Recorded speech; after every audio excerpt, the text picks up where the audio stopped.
Bonjour à tous et bienvenue dans le module des choix à faire. Nous avons vu ensemble dans le module précédent les étapes à suivre et surtout comment bien placer nos équipes de travail au bon endroit lorsqu'on en a besoin.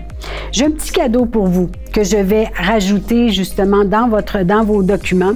Vous allez être capable de voir ici que à chacune des équipes de travail, nous avons cystéamine ici qui est en vert, nous avons l'ammonium thioglycolate et nous avons aussi notre mono qui est le glycéryl monothioglycolate. Sur quelle partie de cheveux, parce qu'on voit très bien le cheveu qui est très en santé, que la porosité commence à se former jusqu'à ce que le cheveu soit vraiment abîmé.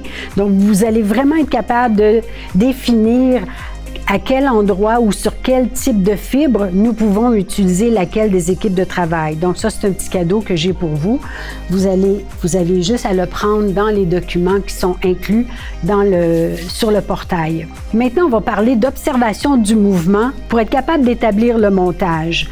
Un montage à l'école, nous avions appris que, bon, on faisait ça en rangée ici, en rangée de chaque côté, en respectant les plans de travail. Dites-vous une chose, que c'est cette façon de travailler là, elle a été apprise pour apprendre à bien contrôler les rouleaux. Mais ça n'a rien à voir avec la texture moderne. Ce que je vais vous demander maintenant, c'est d'être capable de faire beaucoup d'observations au niveau des mouvements. On va regarder celle-ci, par exemple, comme il faut.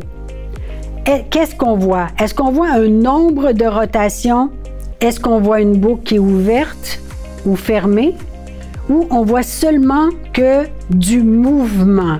L'observation va se faire à chaque fois que l'on va regarder des mouvements. Souvent sur la même tête, vous allez être capable de remarquer qu'il y a des boucles qui sont totalement différentes. Vous êtes capable de voir sur certaines parties que nous avons des boucles ouvertes et sur certaines parties que c'est seulement du corps qu'il y a dans les cheveux. De plus en plus dans la mode, vous allez vous apercevoir qu'on peut se faire des mix de à peu près toutes sortes de choses au niveau des montages. Pourquoi? Parce que maintenant, les montages sont associés très rapprochés de la finition que l'on fait dans les cheveux. Pour utiliser un meilleur terme que permanente, je vous dirais que l'on fait une mise en pli chimique. Donc, qu'est-ce que vous voulez voir dans le cheveu? Quel type de mouvement et dans quelle direction vous voulez la retrouver? Est-ce que la frange va aller de côté? Est-ce que la frange va aller de l'avant? Est-ce que tout le mouvement va aller vers l'arrière? C'est vous qui décidez selon l'observation que vous avez fait du mouvement dans le cheveu. Donc, encore une fois, je retourne à ce que je vous ai dit précédemment. Allez chercher la plus grande banque possible d'observation, de style, de mode, de tendance, de tout ce qui n'est pas, dans le fond, une ligne droite au niveau du cheveu vraiment raide. Vous pouvez le faire chimiquement. Donc, on n'a pas de fermeture d'esprit là-dessus. On peut vraiment aller le chercher. Comment on fait les montages de tout ça? La première des choses que je vais vous dire, c'est que avant de penser à faire un montage, on fait toujours notre coupe de cheveux. Est-ce que vous avez déjà fait toute votre mise en pli, placer tous les cheveux, les mettre beaux, les friser, les envoyer dans la belle direction et de penser faire votre coupe de cheveux après? C'est la même chose en texture chimique. Donc, premièrement, ça risque de vous aider beaucoup parce que si au départ on a fait un test soit de porosité ou encore de l'élasticité puis qu'on avait des zones qui étaient affaiblies, vous vous trouvez à les couper avant. Ça va être plus facile après de se remémorer, bon, est-ce qu'il me reste de cette porosité? Est-ce que mon élasticité est encore présente ou le bout qui était abîmé, est-ce qu'il est encore dans la longueur finale? Donc, faites votre coupe de cheveux avant, retouchez les tests aux zones pointes pour vous assurer que vous allez avoir la bonne lecture et à partir de là, on pourra commencer à penser au montage. Donc, ceci dit, nous sommes rendus à l'étape de faire le montage. La direction que vous allez prendre va vraiment aller chercher le mouvement que vous voulez voir, un coup la coiffure terminée. Si vous ne voulez pas voir votre vague qui revient vers l'avant, ben coiffez-la pas vers l'avant. Donc, beaucoup trop de gens vont dire « Ouais, ben moi, je mets les rouleaux tout pareil par en arrière, ça va plus vite. » Oui, ça va plus vite, mais tu n'arriveras jamais à aller chercher le mouvement désiré si tu ne l'as pas chimiquement fait l'empreinte dans le cheveu de où tu voulais l'amener. Donc ça, c'est très important. Il faut avoir le bon patron. Trouve le bon patron. Ça aussi, ça vient par l'observation. Coiffeur, coiffeuse, on est tous des gens qui sont visuels dès le départ. Donc, c'est facile de travailler cette observation-là, puis essayer d'aller remarquer où se placent les mouvements. Un autre exemple ici que je veux partager avec vous, OK? Donc, si on regarde attentivement ici, on a un mouvement ici qui est de côté, mais sans plus, c'est du volume. Ici, on commence à avoir des boucles qui sont qu'on appelle ouvertes. Vous vous souvenez que lorsqu'on fait notre test de force physique, nous arrivons à une certaine grosseur de boucle. On peut se permettre d'aller beaucoup au-dessus de cette grosseur-là, dépendamment la grosseur de boucle que nous voulons avoir. Le test de force physique te donne une boucle qui va être fermée, donc une rotation complète fermée. Si je veux avoir une rotation qui est juste en vague ou ouverte, c'est certain qu'il faut que j'aille plus que 2 grosseurs au-dessus de ce que je voulais avoir. Il y a aussi ce qui existe, je vous l'ai dit aussi dans un des modules, est-ce que j'utilise une surface souple ou une surface rigide? La surface rigide, elle va créer une certaine tension sur le cheveu. C'est le cheveu qui va absorber cette tension-là. Donc, automatiquement, on va avoir peut-être un petit peu plus de tonus dans notre boucle. Entre guillemets, assurez-vous que votre élasticité peut le prendre. Si on prend une surface qui est souple, on prend des surfaces qui sont souples pour enrouler, bien, c'est le rouleau ou l'outil de travail qui absorbe le surplus de tension. Donc, il y a moins de tension sur le cheveu, donc le cheveu va être beaucoup plus ouvert comme type de boucle. Donc, c'est des informations qui sont importantes. Puis, si vous voulez vraiment faire des tests pour voir quel outil vous donne quel type de résultat, faites-le en mise en pli à sec. Donc, vous utilisez votre client. OK? On utilise les cheveux dans la longueur qui sont normalement. Je vais le garder à peine humide, vraiment à peine un 5% d'humidité. Je vais mettre une lotion de protection que je vais placer sur le cheveu à peine pour donner une humidité qui va être égale du début à la fin. Je vais faire le montage comme je voulais le faire dans son mouvement final que j'avais observé pour sa texture chimique.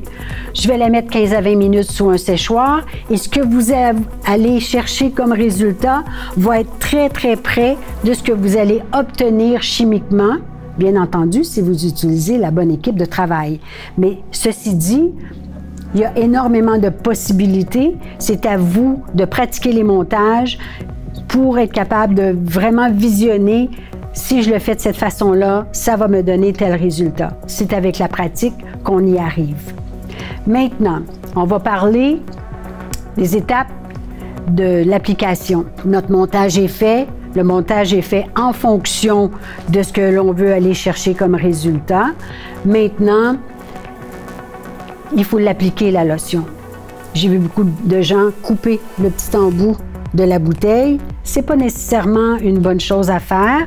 Moi, je vous dirais d'aller prendre une aiguille, comme une aiguille à perruque, par contre, ou des choses comme ça, pour aller percer le bout de votre applicateur et de tranquillement, on va commencer par les zones qui sont les plus résistantes, donc normalement la nuque. Je vais commencer de long en large sur chacun des rouleaux à faire un aller-retour pour bien aller saturer chacun des outils de travail qui sont sur le montage que je viens de faire.